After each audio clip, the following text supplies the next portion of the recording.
कैसे लिस्ट होती हैं स्टॉक एक्सचेंजेस में कंपनी। तो इस प्रोसेस को कहा जाता है आईपीओ, इनिशियल पब्लिक ऑफरिंग। नमस्कार दोस्तों, मैं प्रवीण दुबे आप सभी का स्वागत करता हूं हमारी इस वीडियो सीरीज में, जिसमें हम स्टॉक मार्केट से जुड़ी हुई सारी इंफॉर्मेशन आप लोगों के लिए लेकर आते हैं। अगर आप चैनल पर नए तो प्लीज चैनल को सब्सक्राइब कर लीजिए, ताकि इसी तरीके के और भी इंफॉर्मेटिव वीडियोस कहीं आपसे मिस ना हो जाए। तो आज बात करने वाले आईपीओ के बारे में। आईपीओ क्या होता है और हमें किस तरीके से इसमें इन्वेस्टमेंट करना चाहिए।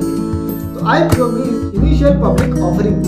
इनिशियल पब्लिक ऑफरिंग वो कंपनी करती है जो जनरली काफी अच्छी तरीके से वर्किंग कर रही होती है और उनके शेयर स्टॉक एक्सचेंजेस में लिस्ट नहीं होते, बट वो चाहती है कि अपनी कंपनी को और ग्रो करने के लिए फंड इकट्ठा करें और अच्छी तरीके से अपने बिजनेस को इंक्रीज करें, बढ़ाएं। इसीलिए वो स्टॉक एक्सचेंजेस में अपने शेयर्स को लाकर फंडिंग इकट्ठा करती हैं। फंडिंग इकट्ठा करने के उनके पास जनरली दो ही वे होते हैं। पहला होता है बैंक से लोन लेना। तो बैंक से लोन लेने में उनके लिए एक मेजर प्रॉब्लम ये होती है कि उन्हें समय समय पर बैंक का ब्याज चुकाना पड़ता है। अगर कंपनी की कंडीशन उस समय अच्छी हो या ना हो, उसके बाद भी कंपनी को बैंक का ब्याज चुकाना पड़ता है।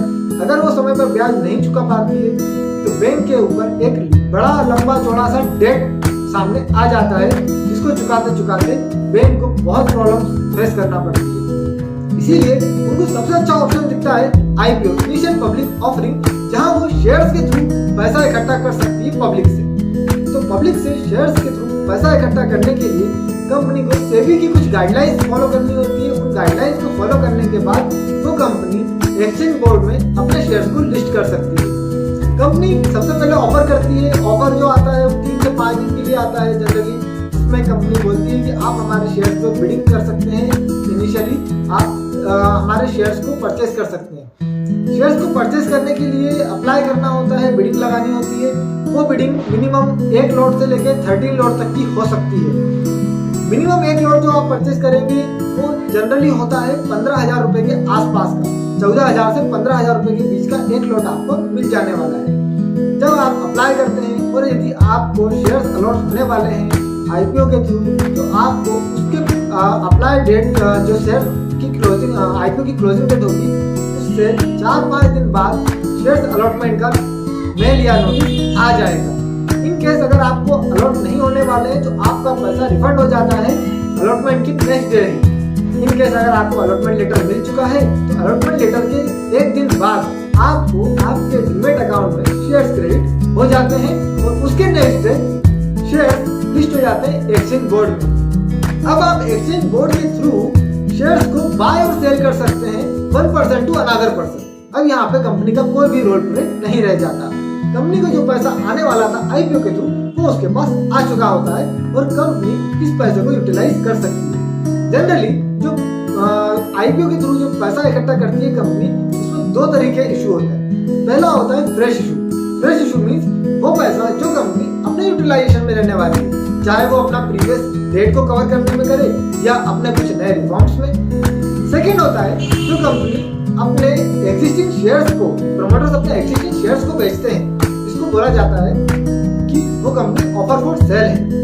तो offer for sale means company अपने एक्जिस्टिंग शेयर्स को, कंपनी के जो प्रमोटर्स हैं वो अपने कुछ एक्जिस्टिंग शेयर्स को सेल आउट करना है पब्लिक, इसी को कहा जाता है ऑफर फॉर सेल। तो हमेशा कोई भी आईपीओ में अगर आप इन्वेस्ट कर रहे हैं तो सबसे पहले ध्यान रखिए कि वो कंपनी किस ग्रुप से बिलोंग कर रही है, किस कैटेगरी की कंपनी है, उस कैटेगरी की कंपनी में कंपटीशन कितना है और वो कंपनी कितनी अच्छी तरीके से उस कंपटीशन को मीट आउट कर रही है। कंपनी की मार्केट प्रेजेंस बहुत इंपॉर्टेंट है, उसको हमेशा ध्यान रखिएगा।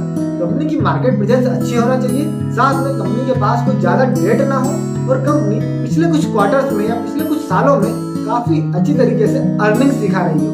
ऐसा ना हो कि उसकी पिछले कुछ क्वार्टर्स में या पिछले कुछ सालों में उसने कंपनी ने लॉस जो किया हो। इस चीज को हमेशा ध्यान रखें। साथ में एक और चीज ध्यान रखने योग्य ये है कि कंपनी का फ्रेश इशू ज्यादा होना चाहिए उसके ऑफर फॉर सेल के कंपैरिजन में। इस चीज का हमेशा ध्यान रखें। कहीं कंपनी के प्रमोटर्स अपना माल बेच के साइड तो नहीं होना चाह रहे, इस चीज का ध्यान रखने की बहुत जरूरी है। तो ये पूरी जानकारी थी आईपीओ के बारे में। आपने अभी तक आईपीओ में इन्वेस्ट किया है या नहीं किया है, हमें कमेंट करके जरूर बताइएगा। और किस आईपीओ में इन्वेस्टमेंट किया था और उसकी परफॉर्मेंस कैसे रही वो भी मुझे जरूर बताइएगा कमेंट करके।